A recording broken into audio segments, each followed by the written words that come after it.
Hey, I'm Dr. Wilson, a molecular and structural biologist, and I'm back to debunk some more COVID-19 misinformation. What have we got in store for us this week? There's been a new twist in the COVID crisis. Oh, I know that guy. That's JP Sears. He makes those satirical, funny videos. I used to really enjoy watching those. Why is he on my channel? We just published research on the CDC website that shows only 6% of COVID deaths that we've been reporting to you were caused by COVID alone. 94% of COVID deaths had an average of 2.6 comorbidities. Uh-oh. He can't be serious, right? This is a joke, right? It turns out that this is not a joke. He is 100% serious, and you can go check out his videos yourself. So, let's debunk him. That means of the 161,392 COVID deaths that we've been shoving in your face, only 9,210 were legitimate COVID deaths. Not true, JP. I've already debunked this one in another video. You're basically just wildly misunderstanding some statistics released by the CDC. Here's an example of a COVID-19 death certificate. This patient died from respiratory failure and pneumonia, both of which were caused by COVID-19. Even though both of these things are classified as comorbidities, they were caused by COVID-19. And things like respiratory failure and pneumonia are the most common comorbidities listed with COVID deaths. Trying to say that these patients didn't die from COVID-19 is like trying to say that a gunshot victim didn't die from a bullet, they died from blood loss. So does that mean we've been deceiving you and inflating the COVID death count by 152,182 deaths? Absolutely not, because we genuinely don't believe in math. No, I'm pretty sure doctors and scientists all believe in math. The problem here is that you're just not understanding the science. And does this new information that proves that COVID is far less deadly than we've been trying to get you to believe mean you shouldn't live with intense fear anymore? Absolutely not. You don't have to live with intense fear. You just have to take this virus seriously and take basic precautions to help prevent its spread. Is that really so much to ask? Hi! This video will probably get censored. I told you he was serious. We are in the midst of a traffic fatality pandemic. As you've witnessed in the daily news reports, it's apparent that driving has become a serious and deadly situation. We're seeing an unprecedented 3,700 deaths per day from traffic fatalities around the world. Our experts have come up with a death model that shows the death rate could go as high as 10 million people. In order to save lives, we're issuing a no driving, stay at home order for the next 14 days. You know, we just have way too many restrictions with driving. I think that we should do away with government-mandated driver's licenses, required safety measures like seat belts, airbags, traffic laws, and car inspections. I mean, why even do all of that? Heart disease kills more people anyway.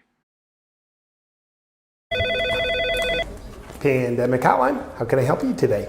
Yeah, I've got a question about the PCR test used to diagnose COVID-19. Now, on the actual packaging of the test, it says this test should not be used to diagnose COVID-19. Oh, come on, really? I also have a video debunking this idea. It's absolutely ridiculous.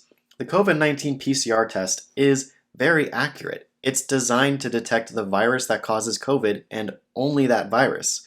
Scientists designed the test to do that and tested it to make sure that it's not going to detect other viruses as well.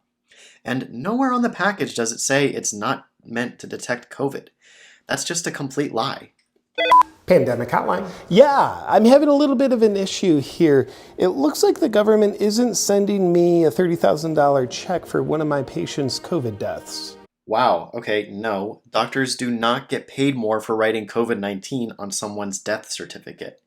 When a doctor diagnoses COVID-19, that hospital might get paid more in order to pay for supplies and staff necessary to care for that COVID-19 patient who might be in the hospital for a few weeks. A doctor might also get paid more from that extra money, but that is not a guarantee. And lying about it is fraud.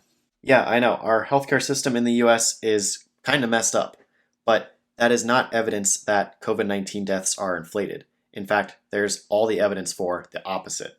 I'm a little worried. Feels like there's some missing pieces to the puzzle that we're not really being told about. Like what? Like, Bill Gates controls the World Health Organization, and I don't know if he's a qualified medical authority fit to lead the charge on a global pandemic. What? No. Bill Gates does not control the WHO. He doesn't control what they say, what they recommend, or any of the science that they base their decisions off of. No, he just donates a lot of money to them. That's it. And he's definitely not leading the charge against this pandemic by making medical and scientific decisions. No, media outlets just like to interview rich people. How can I help you? I'm wondering if you can help me. I haven't been able to open my business since last March when you guys told me to close it down. I'm severely suicidal. My kids are going hungry.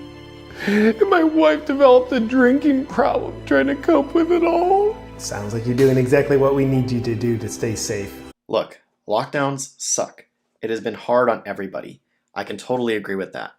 But when a virus is spreading out of control and causing illness and deaths on a massive scale, then that's one of our best tools to combat it.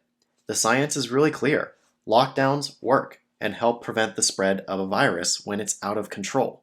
If we do everything, social distancing, locking down, wearing masks, washing hands, testing, all of those things are how we get back to normal. It's how we get this virus under control so that we can not have to close down and stay inside all the time.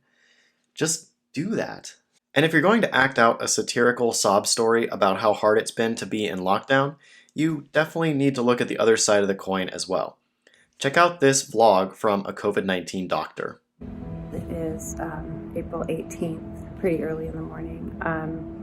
So here we are, it's my second night here in the ICU. So far I had one patient who coded, meaning nearly died last night, and I had another patient who coded tonight, and unfortunately he didn't make it. And I just got off the phone with the patient's family, and I can definitely see how doing this day in and day out would get very, very hard. COVID-19 has hit hard. It's still causing illness and still killing a lot of people every single day. People like JP Sears spreading this kind of misinformation through comedic YouTube videos isn't helping. In fact, it's making the virus more dangerous by spreading these bogus beliefs. Look, I'm not trying to cancel JP Sears or censor him or make any of that happen. I think that he's a funny guy. One of my favorite comedians is Dave Chappelle, and he has lots of comedy bits about how HIV was man-made. Totally wrong, but that's not going to stop me from watching Chappelle's show.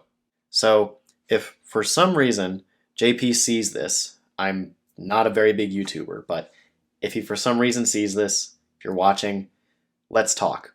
We don't have to debate on camera. We don't have to make it some event. Just let me talk to you, man. I think I could really help you understand the science behind what you're saying and why what you think is pretty wrong and dangerous. Well, that's going to do it for the debunking this week. Thank you so much for watching. If you liked this video, be sure to subscribe, and don't forget to check out the links in the description, which will bring you to all the information, data, evidence, and science that I talk about in this video. And I hope to see you next Tuesday, where I'll be debunking some more funky stuff. See you then.